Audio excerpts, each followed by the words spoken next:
seorang wanita datang menemui Rasulullah dan berkata, "Wahai Rasulullah, aku datang menghibahkan diriku untuk Anda." Tiba-tiba salah seorang sahabat berkata, "Wahai Rasulullah, nikahkanlah aku dengannya."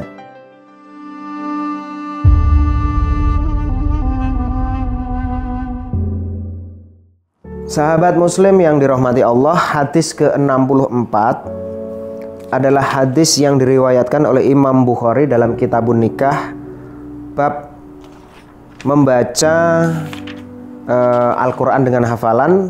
Hadis ini adalah berkaitan soal mahar ya. Hadis Sahal bin Sa'id As-Sa'idi annam ra'atan ja'at Rasulullah sallallahu alaihi wasallam faqalat, "Ya Rasulullah, ji'tu li ahaba laka nafsi."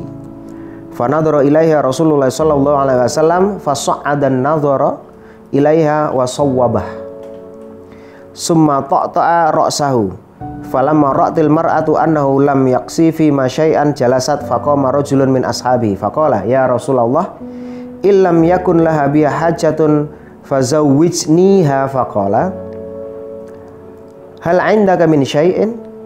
Faqala, "La." "Wallahi ya Rasulullah." Qala, "Idhhab ila ahlika fangdur hal tajidu syai'an." Fadhahaba summa raja'a. Faqala, "La." "Wallahi ya Rasulullah, ma wajadtu syai'an." Qala, "Ungdur lau walau khataman min hadidin." Fadhahaba summa raja'a. Faqala, "La." "Wallahi ya Rasulullah, wala khataman min hadidin, walakin hadza izari." Qala Sahlun malahu rida falaha nisfuhu. Wa qala Rasulullah sallallahu alaihi wasallam, "Ma tasna'u bi izarika in labistahu lam yakun 'alaiha minhu syai', wa in labisathu lam yakun 'alaika syai'." Fajalasa ar-rajulul hatta tala majlisahu summa qama. Fara'u Rasulullah sallallahu alaihi wasallam waliyan fa amara bihi fadu'aya. Falamma ja'a qala madza ma'aka minal qur'ani? Qala, "Ma'i suratu kadza wa suratu kadza wa suratu kadza." Addaha. Qala, "Ataqra'uhunna an dhahri qalbika?" Qala, "Na'am." Qala, "Idhhab faqad malaktumukaha bima ma'aka minal qur'an." Hadis yang cukup panjang ini menjelaskan saat As-Sa'idi dia berkata, seorang wanita datang menemui Rasulullah dan berkata, "Wahai Rasulullah, aku datang menghibahkan diriku untuk Anda."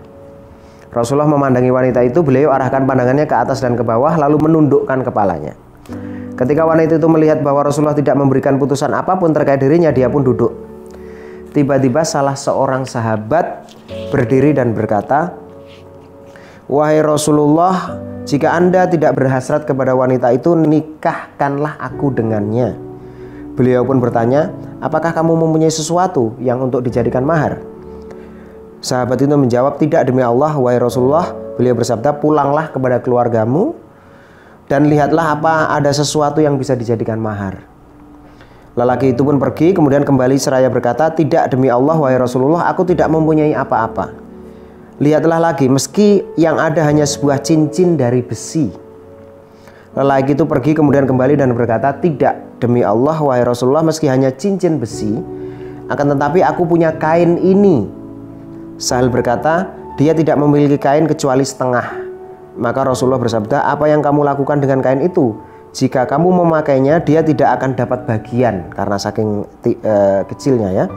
Dan jika dia memakainya, kamu tidak dapat bagian." Akhirnya lelaki itu duduk lama lalu dia beranjak. Ketika Rasulullah melihatnya hendak pulang, beliau memerintahkan seorang untuk memanggilnya. Saat itu lelaki datang, beliau bertanya, "Kamu mempunyai hafalan Al-Quran?" Dia menjawab, "Ya, surat ini, dan surat ini." Dia menyebutkannya satu persatu. Beliau bertanya, "Kamu menghafalkannya tidak?" Berjawab, "Ya, saya menghafalkannya." Akhirnya beliau bersabda, "Bawalah wanita itu, aku telah menikahkanmu dengannya dengan mahar hafalan Al-Quran." Hadis yang cukup panjang ini menjelaskan kepada kita bahwa kalau kita memilih mahar itu tidak perlu yang mahal-mahal ya. Misalnya emas berkilo-kilo gitu ya, seperangkat alat musola, itu tidak perlu. Dalam hadis ini benar-benar diceritakan bahwa ketika ada perempuan menghadap Rasulullah dan kemudian ada proses pernikahan, bahkan sampai ke ada sahabat yang sangat miskin, dia tidak punya cincin, dia tidak punya kain, kainnya pun juga sangat pendek, untuk menutupi 2 orang aja tidak cukup. Maka dari hadis ini kita mendapatkan pelajaran bahwa ayat Al-Quran yang dia hafal pun itu bisa dijadikan sebagai mahar. Ini menjadikan semangat bagi para anak muda ya yang mau berencana menikah, itu jangan terlalu khawatir dengan jumlahnya mahar.